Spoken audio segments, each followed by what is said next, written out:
Nous sommes dans la salle de Vanessa Roche, professeure de danse, mais surtout danseuse orientale hors pair. Elle en a envoûté plus d'un lors de sa dernière prestation au Salon de la Femme. Je vous propose d'aller à sa rencontre. On descend sur les genoux, la première ligne en première. 1, 2. À 6 ans, elle assiste à son premier cours de danse. Depuis, c'est devenu une passion et Vanessa la transmet à son tour à ses élèves. Elle a ouvert son école il y a 2 ans à Fa'a, mais le chemin a été long avant d'en arriver là. Originaire de Tahiti, Vanessa a quitté le cocon familial après son bac.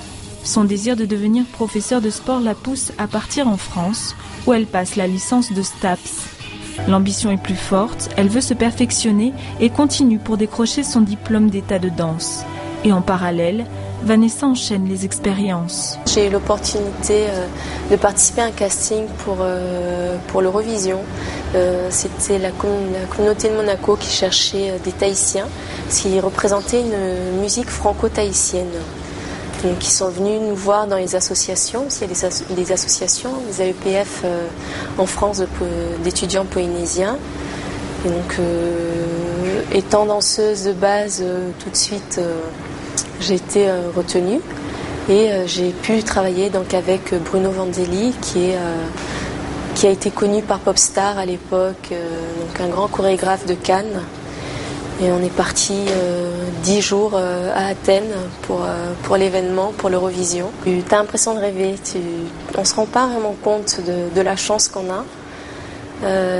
On se rend compte surtout du fossé qu'il y a entre Tahiti et l'extérieur, parce qu'on est quand même pas. C'est vrai qu'on est très renfermé sur notre culture, on ne s'ouvre pas énormément sur la culture extérieure.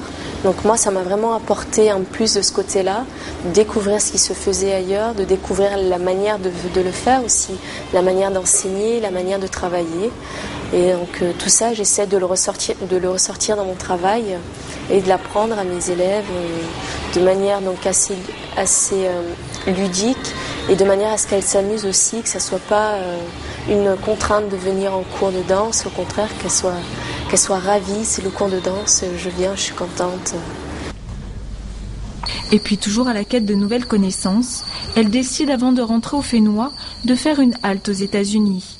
De nouvelles opportunités l'amènent à découvrir ce qui va faire la différence. Je suis partie 6 mois aux États-Unis où j'ai fait tous les styles de danse, du jazz, du hip-hop, du classique, du jazz funk. Donc je suis restée quand même dans la base jazz parce que la jazz c'est vraiment ma passion.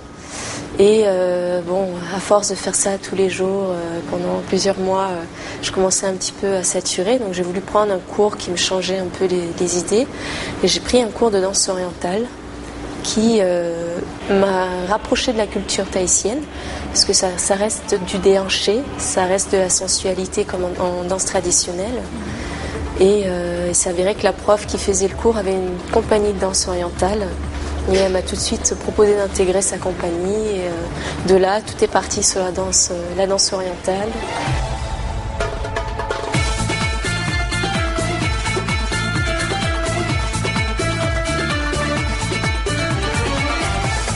Donc souvent on l'associe à la danse du ventre, les Arabes, le Moyen-Orient. Ça reste du déhanché, mais inversé de la danse traditionnelle. C'est-à-dire qu'en danse traditionnelle, on va déhancher essentiellement vers le haut, et qu'en danse orientale, on déhanche vers le bas. Donc c'est mon côté tahitienne qui m'a permis d'avoir une grande facilité dans la danse orientale et tout de suite pouvoir intégrer une compagnie de danse.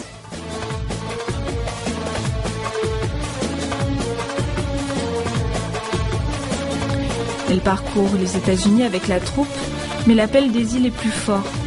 Elle décide de revenir en Polynésie et de retrouver sa famille. Elle donne aujourd'hui des cours de danse à des élèves qui ont entre 4 et 77 ans. Et vous pourrez aller admirer son travail le 28 avril au Grand Théâtre de la Maison de la Culture. Les billets seront en vente à l'école à partir du 16 avril. Vanessa et ses élèves vous proposeront un voyage à l'image du professeur, coloré, dynamique et envoûtant. N'oubliez pas le rendez-vous, ce sera le 28 avril à la Maison de la Culture.